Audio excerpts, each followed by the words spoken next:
ମୋଟ ମେଳାରେ ଘଟିଗଲା ବହୁତ ବଡ଼ ଦୁର୍ଘଟଣା, ଯାହା ଶୁଣିଲେ ଆପଣମାନଙ୍କର ହୋସ୍ ଉଡ଼ିଯିବ।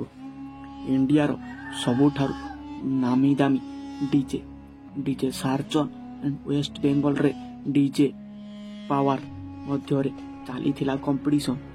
କିନ୍ତୁ ଡିଜେ ପାୱାରର କମ୍ପିଟିସନ୍ ବେଳେ ଡିଜେ ପାୱାର ଓଲଟି ପଡ଼ିଲା, ଯାହା ସେଠାରେ ଥିବା ଦର୍ଶକ ବନ୍ଧୁମାନଙ୍କ ପାଇଁ ହେଇଥିଲା କାଳ। ତ ଦର୍ଶକ ବନ୍ଧୁ, ଭିଡ଼ିଓଟିକୁ ଆରମ୍ଭ କରିବା ପୂର୍ବରୁ ଯଦି ଆପଣମାନେ ଜଗତର ନାଥ ଜଗନ୍ନାଥଙ୍କୁ ମନରେ ଟିକିଏ ଭକ୍ତି କରୁଥାନ୍ତି, ତାହେଲେ କମେଣ୍ଟରେ ଜୟ ଜଗନ୍ନାଥ ଲେଖିବାକୁ ଜମାରୁ ବି ଭୁଲିବେ ନାହିଁ। ଆଉ ଯଦି ଆମ ଚ୍ୟାନେଲକୁ ନୂଆ କରି ଆସିଥାନ୍ତି, ଲାଇକ୍, ସେୟାର ଆଣ୍ଡ ସବସ୍କ୍ରାଇବ୍ କରିବାକୁ ଜମାରୁ ବି ଭୁଲିବେ ନାହିଁ। ତ ଦର୍ଶକ ବନ୍ଧୁ, ଚାଲନ୍ତୁ ଭିଡ଼ିଓଟିକୁ ଆରମ୍ଭ କରିବା। ବାଲେଶ୍ୱର ଜିଲ୍ଲା ଅନ୍ତର୍ଗତ ଭଗରାଇ ଗାଁରେ ଦୁଇ ଜଣ ସାଙ୍ଗ ରହୁଥିଲେ। ସେମାନେ ଦୁଇ ଜଣ ମୋଟ ମେଳାରେ ନାମୀ ଦାମୀ ଡିଜେ ଆସିଥିବାର ସେମାନେ ଖବର ପାଇଲେ। ଆଉ ସେ ଦୁଇ ଜଣଙ୍କର ବହୁତ ଆଗ୍ରହ ଥିଲା ଡିଜେ କମ୍ପିଟିସନ୍, ନାମୀ ଦାମୀ କମ୍ପିଟିସନ୍ ଦେଖିବା ପାଇଁ। ତ ସେଇଠାରେ ସେ ଦୁଇ ଜଣ ସାଙ୍ଗଙ୍କ ମଧ୍ୟରୁ ଜଣଙ୍କର ନାମ ଥିଲା ରଞ୍ଜନ, ଆଉ ଜଣଙ୍କ ନାମ ଥିଲା ସୁମନ ରଞ୍ଜନ ଦୁହେଁ ମିଶି ବାଇକ୍ରେ ମୋଟ ମେଳା ଯିବା ପାଇଁ ପ୍ରସ୍ତୁତ କଲେ। ସକାଳୁ ଠିକ୍ 6:30 ବେଳେ ମୋଟ ମେଳା competition DJ Power and DJ Sarjan ମଧ୍ୟରେ କମ୍ପିଟିସନ୍ ଦେଖିବାକୁ ସେମାନେ ଦୁଇ ଜଣ ବାହାରି ଗଲେ।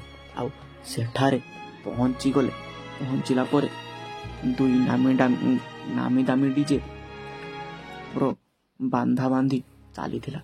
ଡିଜେ ସାର୍ଜନର ରୋଡ ପାଖରେ ଗୋଟେ ପେଟ୍ରୋଲ ପମ୍ପ ପାଖରେ ବାନ୍ଧା ଚାଲିଥିଲା। ଆଉ ସେମାନେ ଦୁଇ ଜଣ ଦେଖି ବହୁତ ମନ ଖୁସି ହେଇଗଲା। ଆଉ ଡିଜେ ପାୱାର ଗୋଟିଏ ଅଲଗା ରାସ୍ତାରେ ଦୁଇଟି ଟେମ୍ପୁରେ ବାନ୍ଧା ଯାଉଥିଲା। ଟେମ୍ପୁରେ ବାନ୍ଧା ଯାଉଥିଲା ଦୁଇଟି ସାର୍ଜନକୁ। ଜେସିବିରେ ସେ ପାୱାରର ବକ୍ସକୁ ବାନ୍ଧା ଯାଉଥିଲା। ଆଉ ସେମାନେ ଦେଖି ବହୁତ ଖୁସି ହୋଇଗଲେ। ଆଉ ସେମାନେ ଠିକ୍ ଦିନ 1:30 ପାଖାପାଖି ହୋଇଗଲା। ସେମାନେ ଦୁଇ ଜଣ ଖାଇବାକୁ ଲାଗିଲେ। ଆଉ ଠିକ୍ ସେଇଟାରେ ଉପର ଓଳି ବୋଲିଲା ପରେ ରାତି 10ଟା ବେଳେ କମ୍ପିଟିସନ୍ ଆରମ୍ଭ ହୋଇଗଲା। ଆଉ ସେମାନେ ଦୁଇ ଜଣ କମ୍ପିଟିସନ୍ ଦେଖିବାକୁ ଚାଲିଲେ ବଜାରକୁ।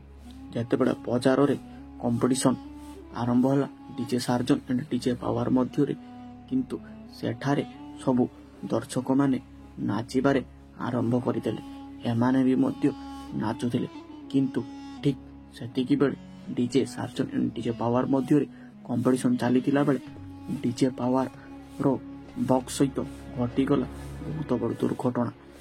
ଗୋଟିଏ ଖାଲରେ ଡିଜେ ପାୱାର ନୌଟି ଓଲଟି ପଡ଼ିଲା, ଯାହାଫଳରେ ସେଠାରେ ଥିବା ସେ ଦୁଇ ସାଙ୍ଗ ମଧ୍ୟରୁ ଜଣଙ୍କ ଉପରେ ପାଖାପାଖିରେ ପଡ଼ିଗଲା, ଯାହାଫଳରେ ସେ ଜଣଙ୍କର ହାତରେ ଟିକିଏ ଆଘାତ ହେଲା। ତ ସେଇଠାରେ ତାର ଆଉ ଜଣେ ସାଙ୍ଗ ବହୁତ ବିଚଳିତ ହୋଇଗଲା। ବିଚଳିତ ହେବା ପରେ ସେମାନେ ସେ ସାଙ୍ଗ ତାକୁ ହସ୍ପିଟାଲକୁ ନେଇଗଲେ। ଆଉ ହସ୍ପିଟାଲରେ ହାତର ଚିକିତ୍ସା କରିଲେ। ଆଉ ଡାକ୍ତର କହିଲେ କିଛି ବ୍ୟସ୍ତ ହେବାର ନାହିଁ, ତମର ସାଙ୍ଗର ହାତ ବହୁତ ଶୀଘ୍ର ଠିକ୍ ହୋଇଯିବ। ଆଉ ସେଇଠାରେ ଜଗତର ନାଥ ଜଗନ୍ନାଥଙ୍କୁ ଡାକିଲେ, ହେ ଜଗତର ନାଥ ଜଗନ୍ନାଥ, ମୋ ସାଙ୍ଗର ହାତକୁ ଭଲ କରିଦିଅ। ଆଉ ସେଇଟା ଡାକିବା ମାତ୍ରେ ତାଙ୍କର ହାତକୁ ଠିକ୍ ଠାକ୍ ଜଗତର ନାଥ ଜଗନ୍ନାଥ ଆସି ଡାକ୍ତର ରୂପରେ ତାଙ୍କର ହାତକୁ ବ୍ୟାଣ୍ଡେଜ କରି ବାନ୍ଧିଦେଲେ। ଆଉ କିଛି ମେଡ଼ିସିନ ଦେଇଦେଲେ। ଆଉ ତାର ସାଙ୍ଗକୁ କହିଲେ କିଛି ବ୍ୟସ୍ତ ହେବାର ନାହିଁ, ଆପଣ ଦୁଇ ଜଣ ଘରକୁ ଯାଇପାରନ୍ତି। ତ ସେଇଠାରେ ପାଖାପାଖିରେ ଡାକ୍ତରଖାନା ଥିବାରୁ ସେମାନେ ଦୁଇ ଜଣ ଯାଇ ସେଇଠାରେ ଠିକ୍ ଚିକିତ୍ସା କରିଦେଲେ। ଆଉ ସେମାନେ ଦୁଇ ଜଣ ମନ ଖୁସିରେ ଘରକୁ ଫେରି ଆସିଲେ। ତ ଭିଡ଼ିଓଟି ଆପଣମାନଙ୍କୁ କେମିତି ଲାଗିଲା? ଯଦି ଭଲ ଲାଗିଥାଏ ତାହେଲେ ଚ୍ୟାନେଲକୁ ଲାଇକ୍, ସେୟାର ଆଣ୍ଡ ସବସ୍କ୍ରାଇବ୍ କରିଦିଅନ୍ତୁ। ଆଉ କମେଣ୍ଟରେ ଜୟ ଜଗନ୍ନାଥ ଲେଖିବାକୁ ଜମାରୁ ବି ଭୁଲିବେ ନାହିଁ।